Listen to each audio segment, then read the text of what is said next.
Hi மக்களே, hi வணக்கம். மக்களே எக்ஸ்போ சூப்பராக நடந்தது. நிறைய மக்கள் வந்தாங்க.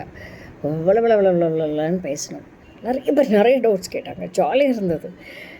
என்ன மேம் இது நிஜமா? போகிற போக்கில் எப்படி நடந்து போயிட்டே இருப்பாங்க. டப்பால்னு அப்படி வந்து ஒரு அந்த பூவை அப்படி கிள்ளி பார்த்துட்டு போவாங்க. ஒருத்தவங்க அப்படி வெண்டைக்காய் மாதிரி பிச்சு பார்த்துட்டு போவாங்க. நிஜமா அப்படின்பாங்க. ஆமாங்க நிஜங்க அப்படின்னு. ஏன் இது அப்படின்பாங்க.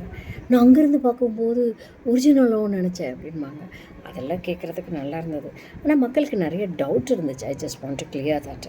எத்தனை பேர், அதாவது 1000 பேருக்கு வந்து சொல்லி கடைசி வந்து அப்படி ஆகிட்டேன். நிஜமா அன்றைக்கி சாயங்காலம் அப்படியே எக்ஸாஸ்ட் ஆகிட்டேன், கம்ப்ளீட்டாக எக்ஸாஸ்ட் ஆகிட்டேன். நிறைய வாக்கிங் நல்லா இருந்தது. நிறைய பேர் பூ வாங்கினாங்க.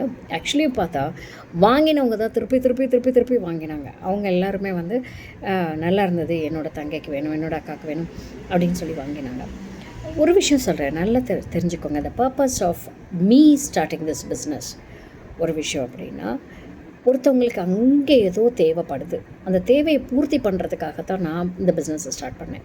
அங்கே அப்படிங்கும்போது வெளிநாட்டில் வாழ்கிற நம்ம இந்திய மக்களுக்கு இந்த பூக்கள் தேவைப்படுது. அப்போது ஜாஸ்மின் பூ கிடைக்காதா? கிடைக்கும், நல்லாவே கிடைக்கும். கொஞ்சம் விலை ஜாஸ்தியாக கிடைக்கும். அதே மாதிரி யோசித்து பாருங்கள், எவ்வளோ நாளைக்கு அதை ப்ரிசர்வ் பண்ண முடியும்? 7 days 8 days ப்ரிசர்வ் பண்ண முடியுமா? அதுக்கு மேலே முடியாது. ஸோ ஒரு 4 கிழமைக்கு வேணும் அப்படின்னா டக்குன்னு எடுத்து வச்சுட்டு ஒரு ஃபோட்டோ எடுத்துகிட்டு ஒரு பட்டு சேலை கட்டிக்கிறாங்க, ஒரு டுகெனஸ் போகிறாங்க, அவங்களும் வேலைக்கு போகிறாங்க.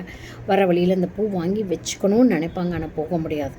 ஸோ அவங்களுக்கு எல்லாமே இது ரொம்ப வரப்பிரசாதமாக இருக்குது. என்னோடய டார்கெட் ஆடியன்ஸ் NRI தான், நான் ரெசிடென்ட் இண்டியன்ஸ்க்கு தான் என்னோடய target audience.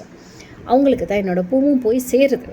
UK, US, Australia, Canada, Malaysia, Singapore அந்த மாதிரி தான் போய் சேருது. சிலவங்க கொஞ்சம் எப்படி சொல்கிறாங்க, என்னம்மா இங்கே பூ விற்கிறவங்க வயிற்றுலலாம் மண்ணள்ளி போடுறீங்க? கண்டிப்பாக இல்லை. டெஃபினட்டாக I am not going to do that. நானே இந்த பூ வைப்பேனா அப்படின்னு கேட்டால் நான் வைக்க மாட்டேன். எனக்கு எதுக்கு? எனக்கு தான் இங்கே அழகாக பூ கிடைக்குது, எனக்கு எதுக்கு? இந்த பூ வந்து வெளிநாட்டில் வாழ்கிற மக்களுக்கு, லைம் லைட்டில் இருக்கிறவங்க, ஃப்ளாஷி லைட்டு, ஆக்ட்ரஸ், ஃபிலிம் இண்டஸ்ட்ரியில் இருக்கவங்க, அதில் அந்த பூ வந்து அந்த இதை தாங்காது, சூட்டை தாங்காது. ஸ்டேஜ் பர்ஃபார்மன்ஸ் பண்ணுறவங்க, அவங்களுக்கெல்லாம் இது ரொம்ப தேவைப்படும். அவங்க தான் என்னோடய ஆடியன்ஸ். மற்றவங்களுக்கு எல்லாத்துக்குமே சின்னதாக கிளிப்ஸு, ரப்பர் பேண்ட்ஸு, குட்டியாக செண்டு அந்த மாதிரி ஓகே இந்த பூ.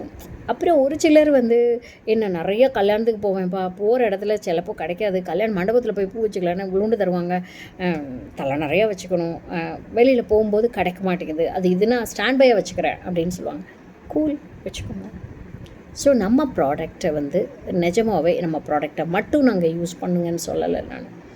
ஸோ உங்களுக்கு பூ கிடைக்காத பட்சத்தில் இந்த ப்ராடக்ட் இருக்குது அப்படின்னு சொல்ல வரேன். ஓகே.